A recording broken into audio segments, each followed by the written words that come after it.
What is up, everybody? We are on day 212 of our Bible in a Year series and continuing in Isaiah today. Now, the chapters we're going to go over today, we see a dramatic shift between God's fierce judgment against the nations and the joy of future restoration for his people. In chapter 35, we see the chapter offers a beautiful vision of redemption and healing, while chapter 36 shifts to historical narrative, recounting Assyria's threat against Judah and King Hezekiah's crisis of faith. We see both God's justice and his invitation to trust him when fear presses in. Now, hold on, I just lost my screen. Okay, there we go. So, with that said, let's jump straight in because these are a little longer today. Not terribly long, but a little bit longer. Chapter 34. You nations, come here and listen. You peoples, pay attention. Let the earth and all that fills it hear, the world and all that comes from it. The Lord is angry with all the nations, furious with all their armies. He will set them apart for destruction, giving them over to slaughter. Their slain will be thrown out, and the stench of their corpses will rise. The mountains will flow with their blood. All the stars in the sky will dissolve.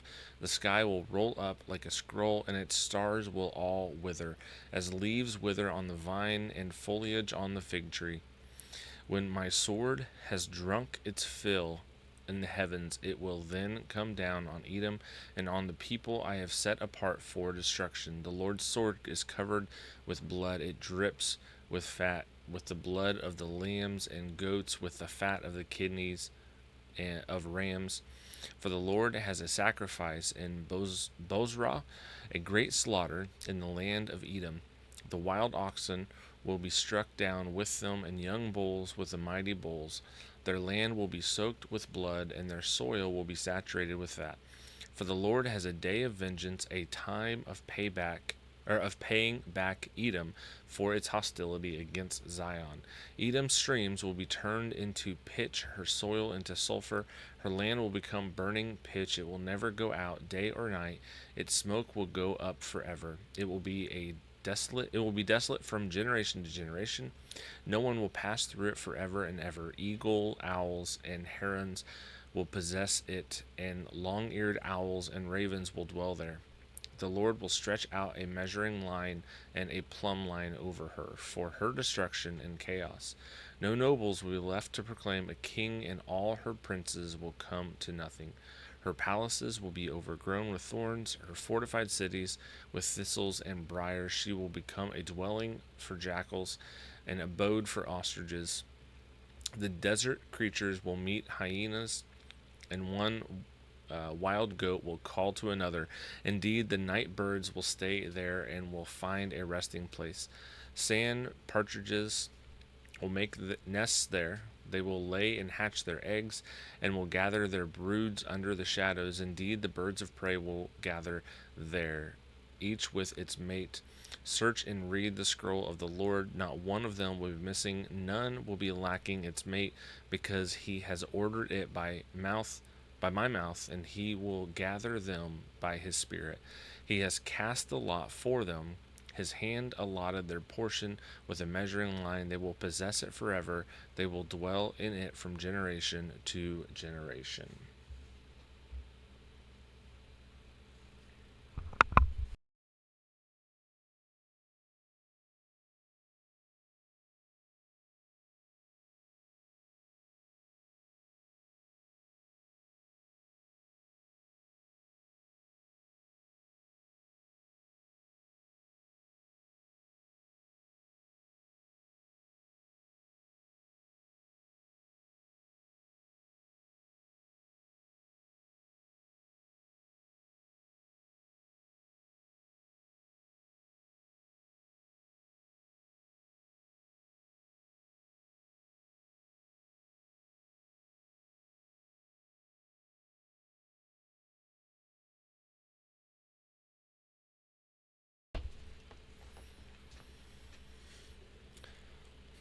Chapter 35. The wilderness and the dry land will be glad. The desert will rejoice and blossom like a wildflower. It will blossom abundantly and will also rejoice with joy and singing. The glory of Lebanon will be given to it, the splendor of Carmel and Sharon. They will see the glory of the Lord, the splendor of our God. Strengthen the weak hands, steady the shaking knees. Say to the cowardly, be strong, do not fear. Here is your God. Vengeance is coming. God's retribution is coming. He will save you. Then the eyes of the blind will be opened, the ears of the deaf unstopped. Then the lame will leap like a deer, and the tongue of the mute will sing for joy. For water will gush in the wilderness, and streams in the desert. The parched ground will become a pool, and the thirsty land springs. In the haunt of jackals, in their lairs, there will be grass, reeds, and papyrus. A road will be there, and a way, it will be called the Holy Way. The unclean will not travel on it, but it will be for one who walks the path. Fools will not wander on it. There will be no lion there, and no vicious beast will go up on it. They will not be found there, but the redeemed will walk in it. And the ransom of the Lord will return and come to Zion with singing, crowned with unending joy. Joy and gladness will overtake them, and sorrow and singing will flee. Chapter 36.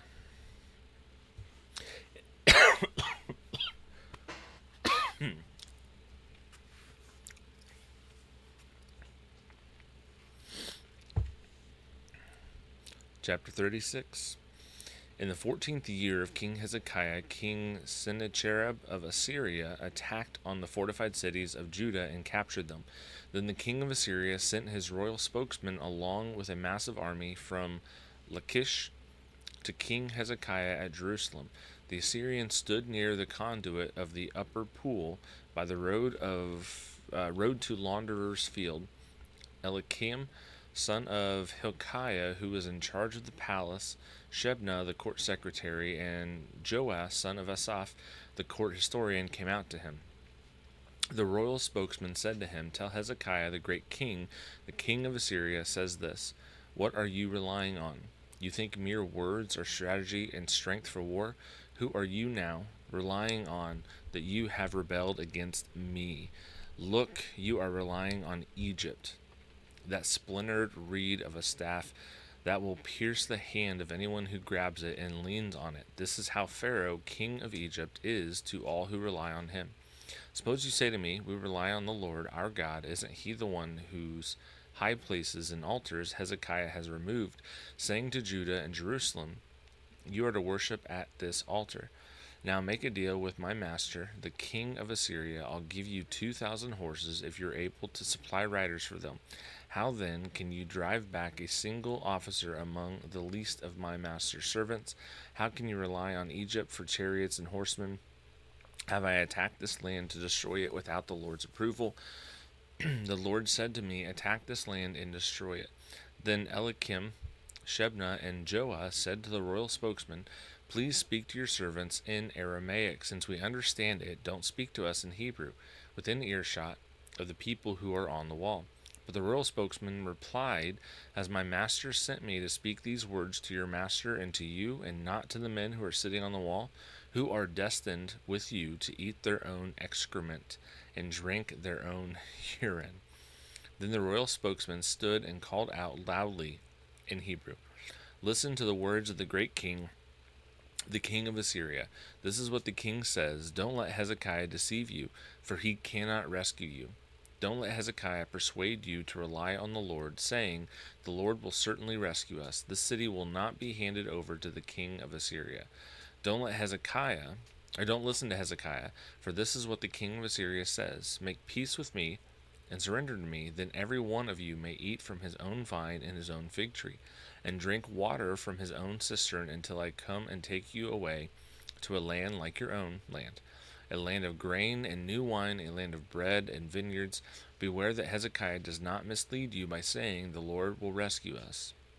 Has any one of the gods of the nations rescued his land from the power of the king of Assyria? Where are the gods of Hamath and Arpad? Where are the gods of Sepharvaim? Have they rescued Samaria from my power? Who among all the gods of these lands ever rescued his land from my power? So will the Lord have rescued Jerusalem from my power? But they kept silent. They didn't say anything, for the king's command was, don't answer him. Then Eliakim, son of Hilkiah, who was in charge of the palace, Shebna, the court secretary, and Joah, son of Asaph, the court historian, came to Hezekiah with their clothes torn and reported to him words of the royal spokesman. Alrighty. Interesting, interesting stuff there. Uh, telling people they're going to eat their own excrement and drink their own urine. I'll keep that one to myself. Question 1.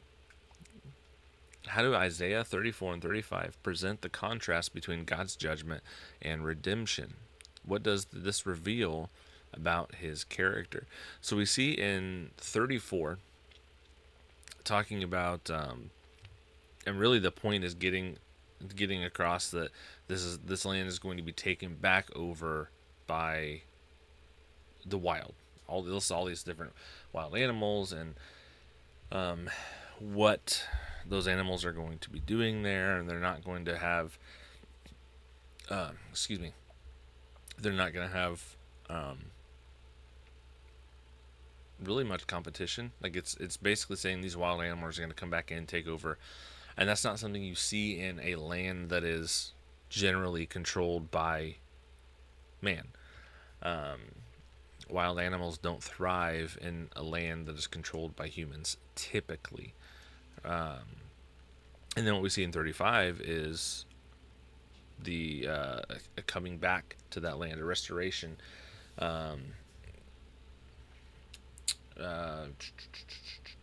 It starts off, the wilderness and dry land will be glad. Desert will rejoice and blossom like a wildflower. It will blossom abundantly and will also rejoice and sing. And rejoice and singing. The glory of Lebanon will be given to it. The splendor of Carmel and Sharon. So we see like it goes straight into this idea that there's going to be a new life, a rebirth again in this land. And so it's contrasting. God can strike this down, God can take you away, and God can give it back to the wild, and then God can bring you back again. Question 2.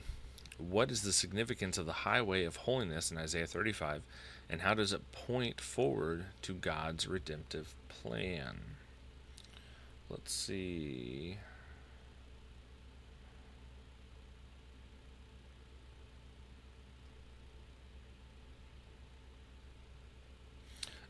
So this is in verse 8.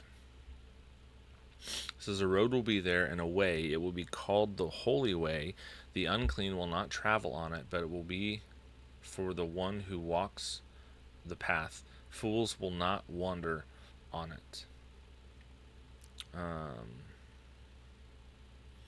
It continues in verse 9. There will be no lion there, and no vicious beast will go up on it. They will not be found there, but the redeemed will walk on it. So, it says it's going to be a road. It's going to be a way. It's going to be the holy way. What does Jesus call himself? He is the way. He's also the truth and the life, but he specifically calls himself all three, but as it pertains to this passage, the way is the connection. This is going to be a way. Or not a way, the way. The way. There's not another one. There's not another path. This is it. And that's what we see with Jesus too. There's not another way to get to the Father except through the Son. There's not. That's why Christianity is exclusive. Question 3. In Isaiah 36, how does the Assyrian official try to undermine the people's faith, and what can we learn about resisting spiritual intimidation and fear? So we talked about it a little bit. He was very vocal about if they didn't listen, they were going to eat their own excrement, they were going to drink their own urine, And he said if they did submit or turn themselves in, they would have, excuse me, they would have, they'd be able to eat from their own vine, and eventually they'd be taken away to another land that's like their land. And so he really sets it up to where it is nothing but bad for you if you don't submit. If you think that your God is going to save you, there's nothing but bad coming. And if you submit to me, there's nothing but good coming. But we see Hezekiah tells the people not to speak to him, and the people don't speak to him. So, but in this moment, I imagine it was probably difficult for everyone there to maybe trust in God, have that faith in God when there's someone standing there in front of you who seemingly has the ability to take you out, and seems like he's going to try to do just that. It's easy to see him. He's there. He's right there. That's where having faith on who God is, his character, what you've already seen his character to be, how he's already come through in the past, that is what you hold on to, the faith you hold on to. So that is it for today. Continuing in Isaiah again tomorrow. It's going to be good. You're not going to want to miss it. So make sure you stick around. Thanks for watching this video. Don't forget to like, comment, and subscribe, as all those things help the channel grow. If this has been a blessing to you, you can share it with somebody else. It can be a blessing to them, and word of mouth is the best way that podcasts grow as well. So that can be something that helps this channel as well. Come back every single day. We're going to have more content every single day. Bible reading plan. We're going through the Bible an entire year, different teachings, all kinds of just really great biblical sound stuff like that. So you're not going to want to miss it. Come back, subscribe. Thanks. God bless.